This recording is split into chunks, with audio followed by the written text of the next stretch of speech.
روم میں ایک جگہ ہے قلعہ، قلعہ میں آپ نے آ کر سکونت اختیار کر لی اور پھر 3 پشتوں تک وہیں پر مقیم رہے۔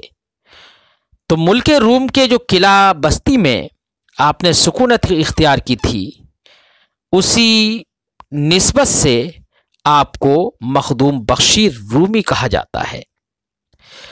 چوتھی پشت میں حضرت مخدوم بخشی روم سے دہلی آ گئے، یعنی چوتھی پشت کے صاحب مناظرہ رشیدیہ کے جو دادا تھے شیخ مخدوم شیخ بخشی رومی، وہ روم کو چھوڑ کر وہاں سے ہجرت کر کے دہلی ہندوستان میں آ گئے۔ حضرت سلطان المشائخ محبوب الہی شیخ نظام الدین اولیاء قدس سرہ کے مرید ہو گئے۔ پھر وہاں سے فارغ ہو کر امیٹھی جو ضلع بارہ بنکی میں ہے، اس کے اطراف و جوانب میں ایک جگہ ہے سکلائی، اس میں آ کر وہاں سے سکونت پذیر ہو گئے۔ تو موضع سکلائی میں، بارہ بنکی میں، امیٹھی کے پاس موضع سکلائی میں آپ آ کر قیام پذیر ہوئے۔